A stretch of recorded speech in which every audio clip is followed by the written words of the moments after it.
exactly what you want to see. Let's run this puppy in. Score a touchdown and tie this game. Life, run for your life, touchdown on one play. Worked on this in practice. Touchdown. It's up to Kelvin Benjamin. This is all you, buddy. Kelvin Benjamin for a touchdown. Oh, he toasted his man. Holmes toasted his man. Spin move. Oh! Oh!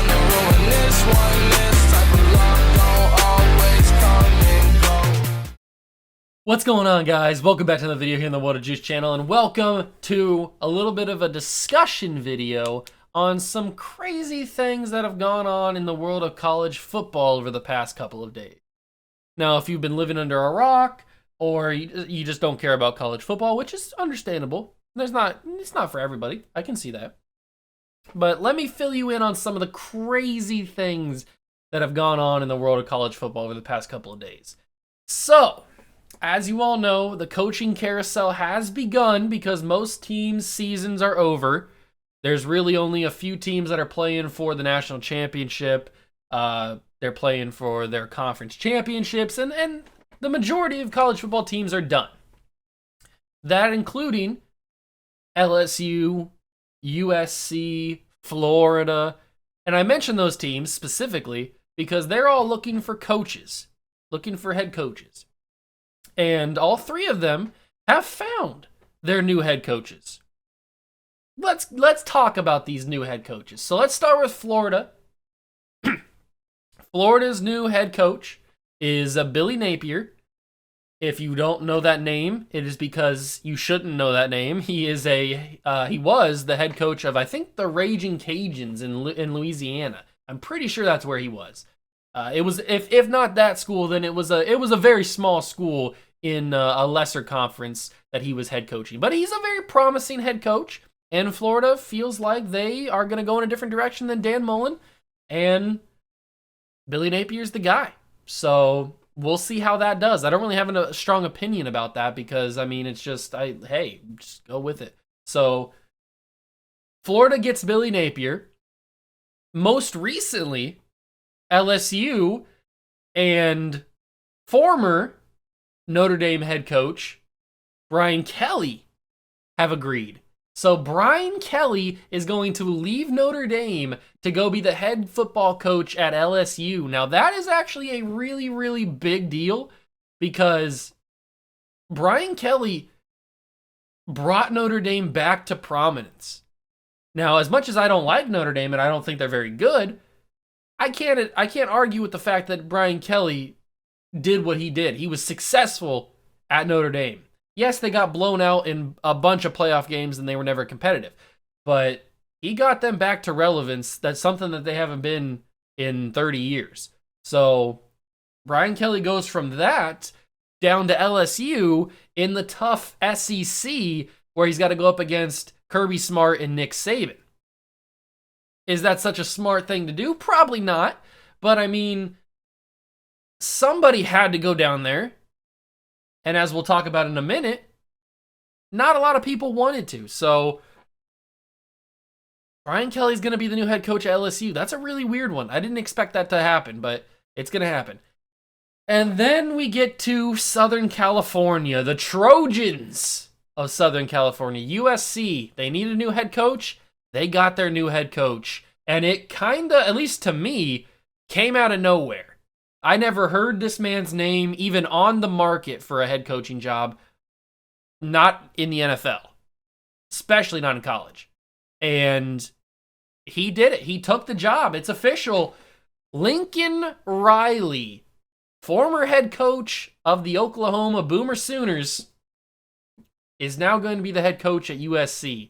This one took me by surprise, I will be honest. I did not see this coming. I didn't think he was going to leave, especially not for another college job. I thought he'd leave, if anything, for the NFL.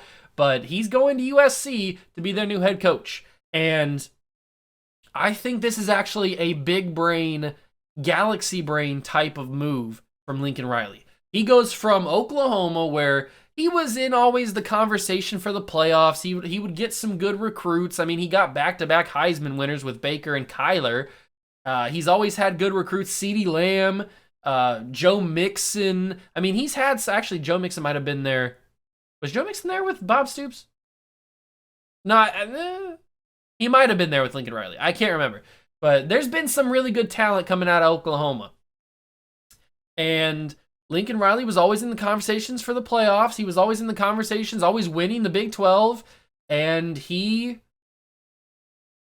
I didn't think was going to leave. But a couple of months ago, we talked about this. Texas and Oklahoma agreed to move to the SEC in about 5 years, maybe three or 4 years, maybe 5 years down the road. So in the next half decade, Oklahoma and Texas will be in the SEC. And Lincoln Riley saw the writing on the wall. He knew that if he was still going to be the coach of Oklahoma, he would have to go up against some pretty tough competition. He would never be the top dog in the SEC. It's just not how it happens. Alabama will always be the top dog as long as Nick Saban's there, and depending on who surpasses him as the head coach of Alabama, Alabama will always be number one. Then you got Georgia, you got Florida, LSU, you got Texas A&M. I mean, there's just so many good schools down in the SEC that Oklahoma would never be top dog. And I think Lincoln Riley saw the writing on the wall that it was going to be very hard for him to get to the playoffs if he had to go through the SEC. So he actually is a genius about this because he goes all the way to the West Coast, takes over a bad USC program. The way that Lincoln Riley is a good recruiter and a good head coach, offensive-minded, he's going to get some good recruits there. We've already seen some high-quality Oklahoma recruits decommit from that school and reopen their commitments. Probably going to go follow Lincoln Riley to USC. And there's already been some Oklahoma players that are transferring. Spencer Rattler opened up his transfer. He's jumping in the transfer portal. Maybe he goes and is the USC quarterback. That would be pretty crazy. But Lincoln Riley is a genius, and I'll tell you why.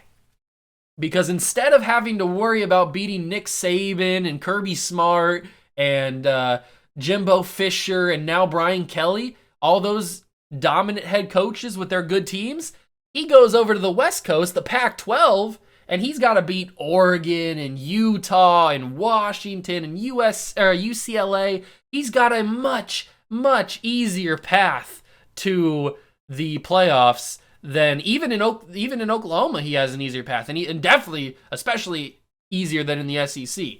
So Lincoln Riley has basically, if he can get the program back on track, has basically just guaranteed himself a spot in the playoffs every single year.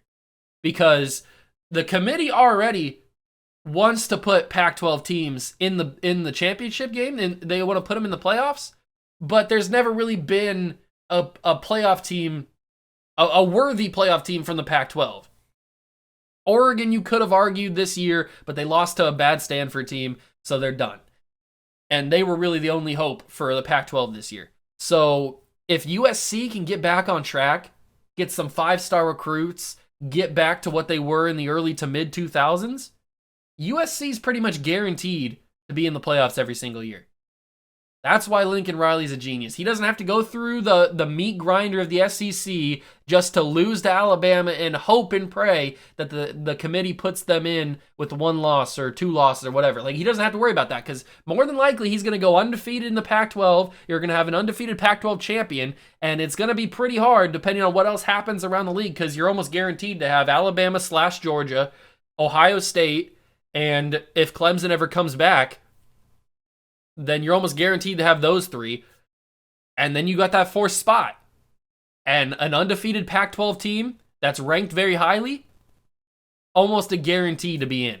So Lincoln Riley is a big brain, galaxy brain genius for this move. Yes, it's also paying him a lot of money. They bought both of his houses. USC bought both of his houses in Oklahoma. And they also, I think they bought him a house in California. So, and they're letting him have the private jet whenever he wants. So he technically has a private jet, even though he doesn't own one. But they're rolling out the red carpet. They are opening up everything to Lincoln Riley. He basically runs that program now. Forget about an AD.